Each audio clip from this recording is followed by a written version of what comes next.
The ruins of Baguio Yolanda, November 8, 2013. Si Mama gahigda sa basa nga sofa. So keep warm. Sa kwarto ni Lablab. Ang tanan niya bintana, ginapanggimpita namon na pangitaan na lang paagi para nga hindi kami mabasa. Ang salog, amo ning suras ang salog.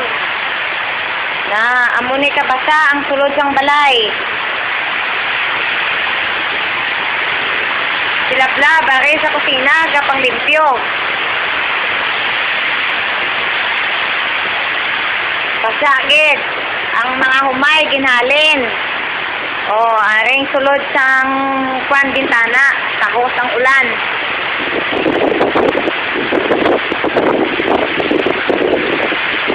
Sige, pagit-bagyo subong, pero medyo makanay-kanay na. O, muning sura sa sulod sang balay.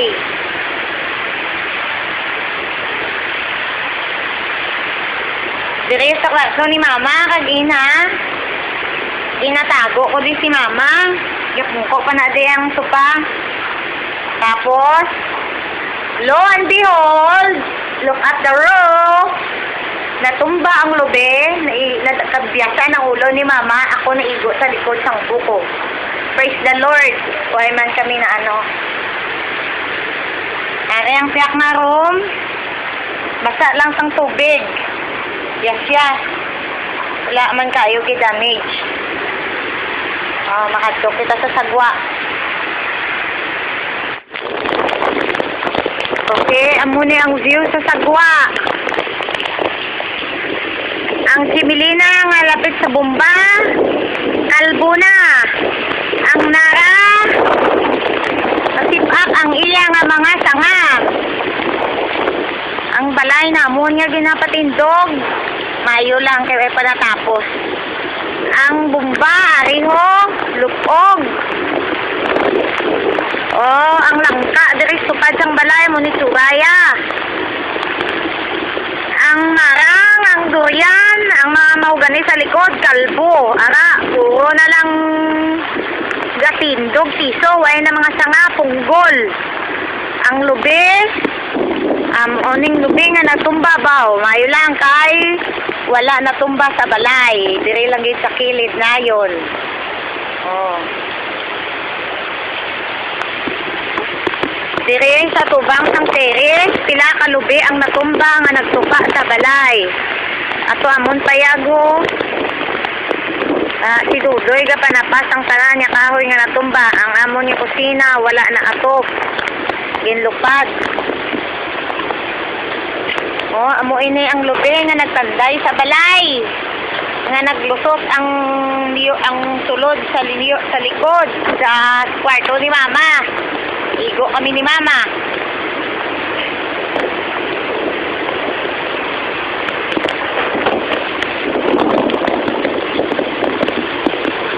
Oh, ang balay sa mga neighbor, ang pudal guba. Ang similina nga dako-dako sa likod, wala naman, natumba. Ang kaho, wala naman. Oh. Ang tubang sang balay, amunin sura. Hindi kami kaagis mo sa gate kay guba.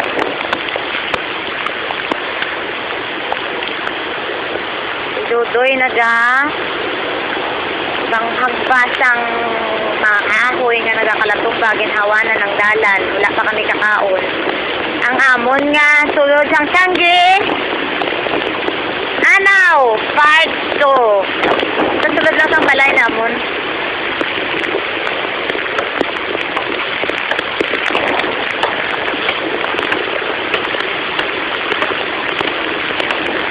Muning nara nga natumba.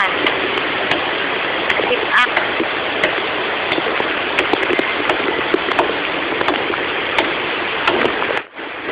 Amuning sulod sang amon niya. Nest ged, oh. Ang atop sang amon niya kusina, ay na. Ara ang mga tuka. Kana nagalulupad. May ara pa nga hangin. Pasko pa. Ang amo niya kwarto nagalupad ang sin. Ang biraha basa, ang amo niya bed basa. Amo ning tsura sang sangge, ang kapanapan sang sangge na kuan man naguba ang tanga. Ang sinilina di nga tadlo-tadlo sa likod na tumba. Amo ni siya gabalabag sa tubang sang balay. Ang karsada sa tubang sang balay amo na ini puno sang mga bali nga kahoy.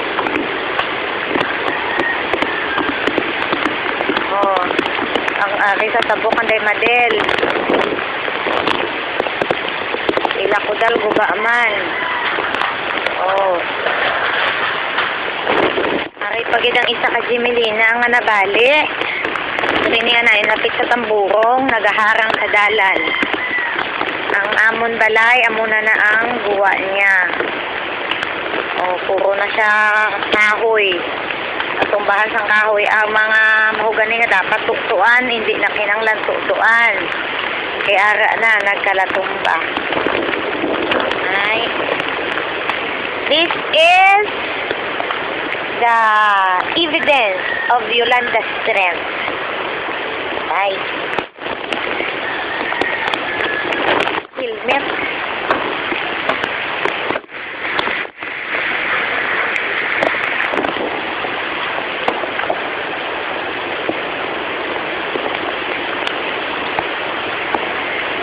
Nunoy! Ha? Wala na.